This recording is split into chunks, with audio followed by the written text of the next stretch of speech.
Innistrad is a gothic land desperately in need of a saviour from the horrific perils that besiege it. It's a plane that features moorlands, swamps, forests, as well as villages where humans live or attempt to under the frequent darkness of a singular silver moon that dominates the sky. A moon they know little about, yet dictates the seasons of Innistrad, which are thought to define when each species is at its strongest on the plane. This can be a good thing for a short time when there is a new moon, essentially like spring, where the forests and plants of the land are revitalized and new life is created, where humans are treated to the rare sight of the pale sun shining. This season is considered the new life and birth stage of the plane, but where the new moon brings life, the other longer lasting moons bring death and darkness. The humans are plagued by many horrors that also inhabit Innistrad. Werewolves prowl the forests and hunt the humans they encounter. Considered to be one of the most dangerous threats, it's a great misfortune for a human to be afflicted with lycanthropy that forces them to transform into these beastly creatures. In what is essentially the middle of winter of Innistrad, the Hunter's Moon casts a constant chill throughout the land, with the sun barely visible on the horizon, and human hunters are frequently forced to venture into the werewolves' territory of the forests to gather food. As a result of this immense vulnerability, there is inevitably a greater increase of werewolf attacks on humans at this time, and it's consequently thought that this Hunter's Moon empowers the werewolves and is when they're at their strongest. However, a new threat arises in what represents Innistrad's autumn, the blood-coloured harvest moon, when the vampires are said to be at the height of their power. The vampires take advantage of the shorter days of this season to hunt their prey and feed on the blood of humans, which they need to do in order to survive. If they fail to consume enough blood, they eventually shrivel up and turn to dust. They typically inhabit the swamps and secluded regions, governing their own mountain-surrounded province of Stensia in the safety of isolation. But there are far more threats to humanity, including their own undead in the form of zombies, ghosts and spirits, and the dangerous necromancers that reanimate the deceased into armies to do battle with. With so many forces against them, humanity faced extinction despite their efforts to fight back and defend themselves. The vampires in particular were expanding further into human territory to hunt and dramatically increased their power. It seemed like an inevitability that humanity, being pushed back as it was, would eventually be wiped out by the vampiric predators. However, one ancient vampire saw the path this would lead to. Sorin Markov, a planeswalker and the grandson of the alchemist that became the first vampire and founded their species on Innistrad thousands of years ago, knew that if his kind kept indulging themselves on humanity, eventually they would wipe them out, and the vampires would be forced to become cannibals and turn on themselves, consequently leading to self-extinction. A solution was needed, and in a move that marked himself by many of his kind as a traitor, Sorin initiated two measures to fight back against the horrors. Crafted from a piece of the silver moon, he created a monolithic rock that could act as a prison for supernatural creatures on Innistrad, known as the Helvault. The other half of his measures was the creation of a powerful Archangel to stand as protector of humanity and fight as a warrior to defend them. Sorin's aim was not to create peace and harmony, but to simply have an artificial equilibrium, where neither the dark forces could wipe out humanity, but the humans likewise were still unable to entirely destroy the horrors that threatened them. Simply keep them at bay and barely be able to contain them, but enough to survive. His goal was not to entirely protect every human from being harmed, but to simply give them means to defend themselves to ensure the survival of their race. He was confident that leaving Innistrad in the hands of his Archangel, which he named Avacyn, had achieved this. Avacyn was tasked with maintaining the balance on the plane and to inspire hope from the humans through the magic of faith to fight for their survival. And it worked, to the point that after seeing her fight back and defend against the beasts, humanity formed a religion around the Archangel, the Church of Avacyn, that ended up dominating human society and being intertwined and unseparated from their governmental state. Avacyn was essentially treated as a god whom the humans prayed to and worshipped. Aside from Avacyn and her flights of angels that fought by her side and shielded humanity with their holy might, spells and enchantments, The church was headed by a person called Micaeus, who held the highest position in the church a human could hold, the Lunarch, and promoted faith in the Archangel among the townsfolk. The church was seated in the high city of Thraben, the largest city on Innistrad that had become a massive defensive structure. A city built from walls, and was one of the safest places from supernatural threats. The church also produced further protective measures, inspired by Avacyn training its own holy warriors, soldiers known as Cathars, who fought with blessed steel weapons in defence of their cities. With the humans now able to defend themselves thanks to Avacyn fighting alongside them, the vampires, the werewolves, the zombies and spirits were driven back and forced to retreat. However, this led to the opening of a vacuum of power that allowed an even greater threat to manifest itself. Demons were an infernal threat that even the vampires feared, but were thought to have died out a long time ago if they ever even existed in the first place. But now they began to reappear and make their presence known. They were powerful beings that would feed on mortals' temptation and gather souls through their sinister demonic deals. Avacyn and her angels saw the threat they posed and made it their goal to challenge every demon they encountered to combat and completely eradicate the demonic influence on the plane. However, composed purely of black mana, the dark essence of the demons would live on and simply reform into a new physical form a short time after their old one was killed.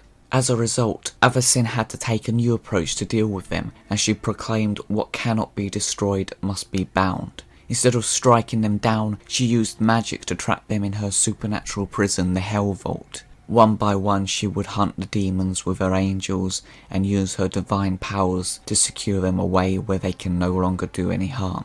Eventually they were so successful in locking away the demonic threat that almost every demon had been trapped in the magical prison, but the most powerful elder demons remained and knew they had to stop this. As a result, an archdemon named Griselbrand landed on the Helvault itself, something that could be considered an insult to the humans who considered it a holy object, and challenged Avacyn to combat. Avacyn met this challenge, and out of view of all but a few witnesses, the two of them fought, throwing everything they had at each other in an epic battle that lasted for days. The Archangel and the Archdemon seemed to be an even match for each other. Knowing she couldn't kill him, Avacyn used all of her energy to power one final binding spell to thrust him into the Helvault, but this fell right into the demon's plan, as he used this moment to throw his spear into her, striking her with a fatal blow and interrupting the spell, which consequently backfired and pulled both of them into the Helvault. The few spectators, that included the Lunarch Micaeus, were shocked at this sight to see that their powerful symbol of hope had been trapped inside her own prison. As few were witness to this event, the Lunarch decided it was best to cover up the disappearance of Avacyn, so not to spread fear and panic among the population that their saviour was gone.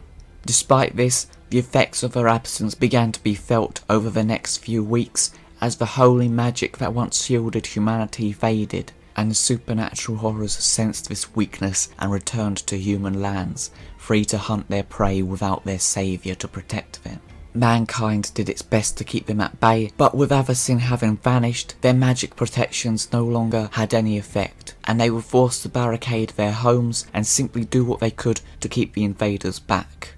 It was around this time that a visitor arrived on Innistrad, a planeswalker called Liliana Vess, a master necromancer being able to use magic that involves the deceased, such as resurrecting armies of the dead. She'd previously sold her soul to 4 demons, essentially becoming their slave in exchange for youth and power. But under instructions from one of her masters, she had collected a powerful item for him, called the Chain Veil. However, this item greatly enhanced the strength of her dark magics, and she killed him with it instead. Believing that she would be free of her demonic contract if she eradicated the 4 demons that owned her soul, she travelled to Innistrad to murder the next target on her list, the Archdemon Griselbrand.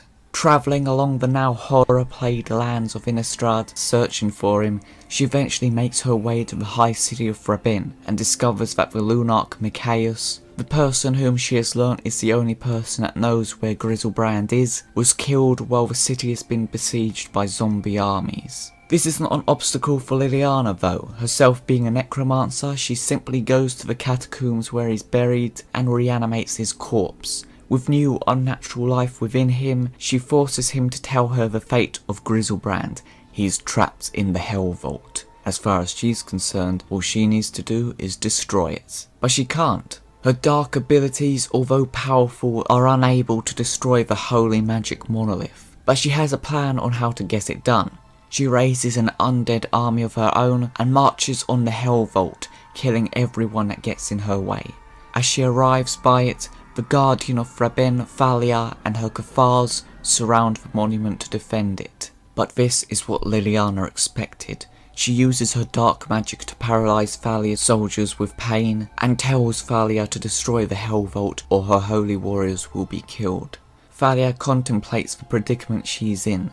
She has sworn to protect it, otherwise humanity will be plunged into chaos if she failed to do this. But she looks around at the chaos currently ensuing on the plain. The city is besieged by masses of zombies. The villages are stalked by the vampire families who now walk openly among the streets. And the land in between is ravaged by werewolf howlpacks on the prowl. As if to confirm her gathering opinion that the Helvault has not protected humanity, she hears the cry of one of her soldiers as Liliana's ghouls begin to tear them apart. Thalia points to the Helvault and there's a moment of silence. Cracks start appearing in it, with rays of bright light beaming through. The silver obelisk shatters and a bright golden helix of light emerges and shines up into the sky, surrounded by dark energy slithering away. Avacyn, the Angel of Hope, emerges glowing from the light, restored at full power. Her return causes a surge in holy magic across Innistrad. Spells and enchantments that had failed were now working again and stronger than ever, and humanity's faith in their Archangel was restored, as Avacyn gets to work with her angels, clearing away the threats to the plane. In the confusion, Griselbrand, likewise released from the prison, slipped away, knowing he had ultimately failed and would be unable to stop Avacyn now she's at full power. He believes his best bet is to hide away and rebuild his own dominance. But this plan isn't allowed to get very far, as Liliana, whose only focus is him, tracks Griselbrand down shortly after his escape, and using the power of the Chain Veil, she charges a death spell at him and turns him to nothing. With him utterly destroyed, her business on Innistrad is complete. Avacyn's restored presence reinvigorated the land with her divine power. Her magical protective wards were at full strength once again, and the angels and their human allies were able to take this opportunity to fight back against the evils of the plane with a greater vigour than ever before. This time it was no longer balanced. Their combined holy might was able to drive back the dark forces in droves and actually outright win against them for the first time, as opposed to their former status of barely being able to contain them. Humans celebrated and rejoiced, taking down their primitive defences that were no longer needed thanks to restored magic. With Avacyn leading the charge against what once terrorised them, relative safety had once again returned to Innistrad.